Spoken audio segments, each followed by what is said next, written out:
Hi everyone! So I hope that you guys like the way this tutorial looks. I've been thinking about this tutorial for so long, and at first I was just going to do a regular Bride of Chucky, but I decided to kind of turn it to a zombie. So if you live in Minneapolis and you're attending Zombie Pub Crawl tonight, this video is perfect for you because if you're kind of lost on how to create like a bruise look or the scars or anything like that, you can definitely take like the techniques and the products that I used and create your own look. I also wanted to mention that all of my products I purchased at Midwest Makeup Supply. I discovered Midwest Makeup Supply last year when I was like looking for some like FX makeup, and it was already the week of Zombie Pub Crawl, and one of my friends wanted me to do his makeup and I didn't have anything, and so I was just like searching, and I found that Midwest Makeup Supply in Uptown sells all of these Mehron and Graftobian and all of like the special effects makeup that you need. So all of the like special effects makeup that I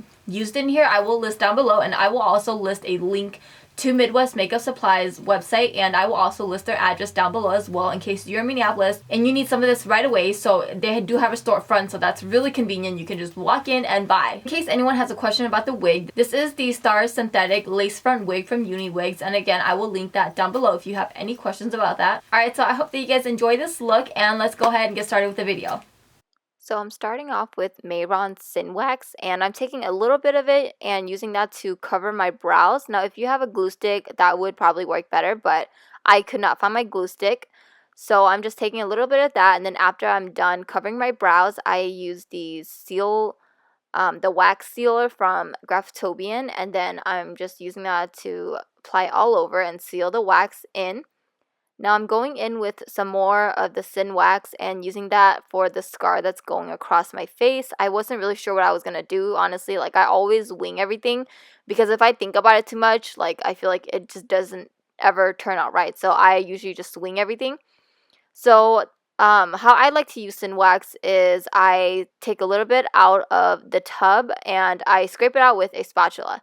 And then I take a little bit of Vaseline in my hands, and then I take the SynWax and roll it around my fingers to kind of warm it up, and that's how you will loosen up the SynWax because it kind of softens after you melt it in your hands a little bit, and it's a little bit easier to work with.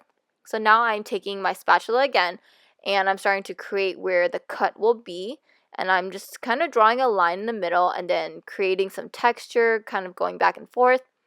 And then for my neck, I'm going to take some of just some regular toilet paper and some liquid latex. You can use any liquid latex, but I just happen to have the Graftobian one.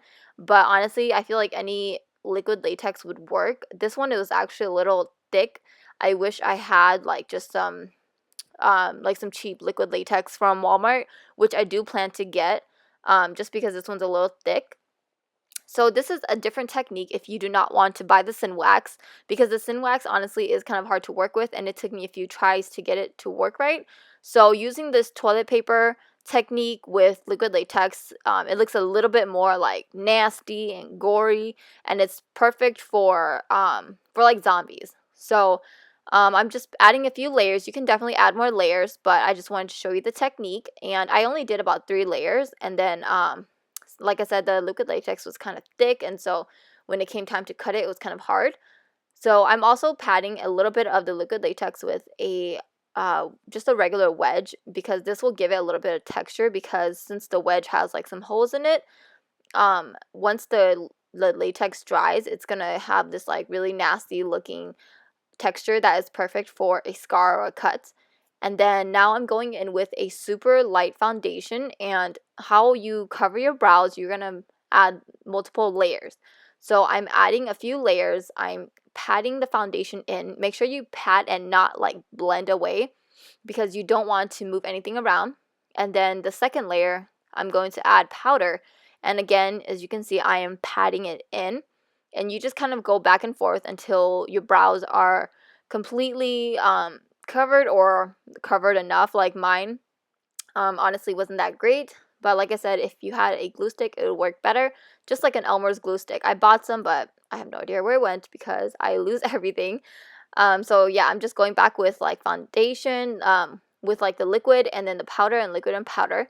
And now I'm going to apply it all over my face, just using my fingers and a makeup wedge. And this is very light for me because, you know, the Bride of Chucky, she has really pale skin. So that's why this is many, many shades lighter than me, and I look like a ghost. But yeah, so you just want to continue to pat it into your skin and make sure you get your ears, because if your face is all pale and your ears are like a different color, it just does not blend well. Now onto the neck. As you can see, I use the scissor, but I suggest that you be very careful. And then I'm taking my spatula, but like I said, it was kind of hard because this was so thick. So if you just get like regular liquid latex you can get from like Target or Walmart or anything, that would probably work better because it won't create such a thick layer. So it was kind of hard, and I was kind of scared that I would pull my own skin, but thankfully I did not harm myself. And then I'm kind of splitting it apart so it looks like, you know, there was an actual cut. So I'm kind of pulling it apart, and also because it was so thick, I kind of had to, and some of the pieces were falling off, so I did add a little bit more glue to it, or liquid latex, to make it stick better. Now I am taking a black gel liner to do my crazy brows, and I tried to do her brows, but I don't know, I just, you know, like the eyebrow freak in me, I just couldn't have bad brows, so I tried to make them as bad as I could. And I know they weren't that even. Now taking this NYX shadow, and this is just a really dark black color. I'm using that to set my brows and kind of go over anywhere where I feel like it needs a little bit more filling, or if I just want to make it a little bit thicker. Now that my neck has completely dried, I'm going back with some more foundation, and I'm just patting it in around the scar with a makeup wedge, and then I'm just going to take a makeup brush and brush foundation all over the rest of my body. And you want to make sure you cover your body that will be showing with whatever color your face is, because you kind of want it to all match together. If your face is like a different color and your body is a different color, it just won't flow that well. Taking the same powder, I'm going to use that to set my eyes and use that as a base. And then I'm taking another NYX eyeshadow. This is hot red. I'm using that in my crease area and really just around my eyes, because I'm going to have a black color like in the center of my eyes and kind of blend it out into the red.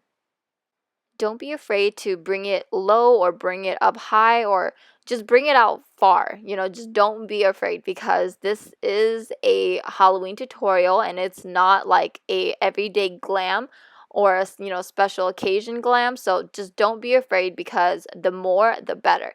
I wish I would have brought it out more, but honestly I was kind of scared, like, oh my gosh, what if it doesn't look right? But you know, this is a monster zombie kind of look, so it's never too much. Now I'm taking NYX's Jumbo Eye Pencil, and this is just a regular black.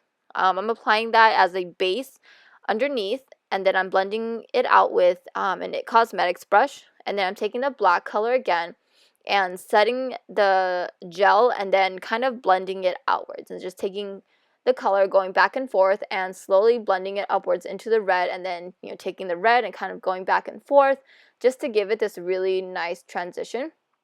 And I feel like I look kind of like a geisha because I blended out the red so much that I almost looked pink. Now I'm going back with the same Jumbo Eye Pencil, using it in my waterline, and also marking a little bit below my lash line just to give it a better base. And then going back with more black eyeshadow, setting that and blending it downwards into the red. Now this is a Mehron color wheel, I believe, and this is the Bruised effects. I applied that and I realized I needed contouring, so I decided to contour first, and I'm just using a NYX eyeshadow in the shade Taupe, and this is a like really grayish brown, so I feel like this was more appropriate for contouring because I didn't want like a warm tone.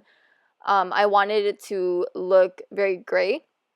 So I'm just trying to shade in my cheekbones, and if you make this face, you can see where the hollows are, and that's kind of where you want to focus the colors because you want to make it look like your face is sucked in, and then also contour your nose as well. Now back to the scar. So I'm applying a yellow first because you want to create a gradient effect for the scar, and usually Bruises, you know, on the farthest part, it's yellow, and then it's like a green, then red, and then brown, and then black right in the center. So that's kind of what I'm doing. I'm applying the yellow first, and then the green, and then I will apply the red and the brown. So I'm just using a brush for this because I want it to be really concentrated, and I'm really pushing this into the scar so that it can get underneath the scar tissue or anything like that. And you really want to focus this color because you want the red to be very vibrant. And once you add the brown on top, it gives it so much more dimension, and that's what makes it look really, really realistic. So now I'm adding in the brown, and you can see it's adding so much dimension, and it really does look like a scar already. It looks like a burn scar right now. So this doesn't have to be too perfect. You just want a really good base before you add the blood on top, and this will already give it that really good dimension.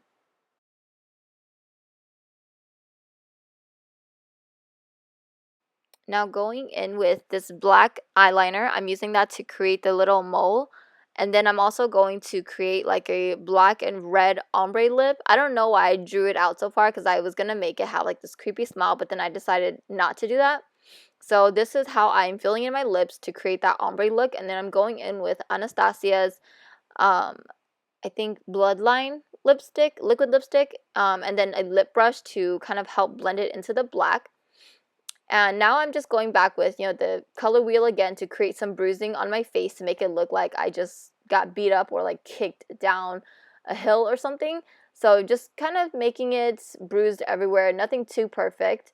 And now I'm going to curl my lashes and also apply some falsies. These are the Snob lashes from Superficial by Sophia.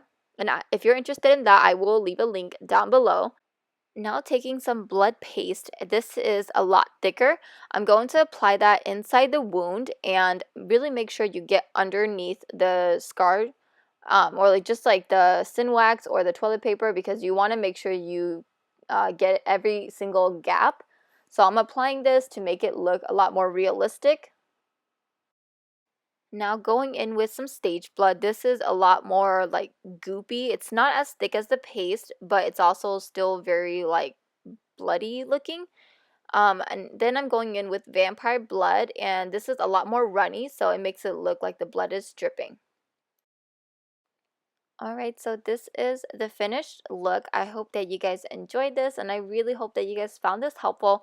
Let me know if you guys like these kind of Halloween tutorials. If you want to see me do something in particular, please comment down below. Alright, thank you so much for watching, and I hope that you all have a great day.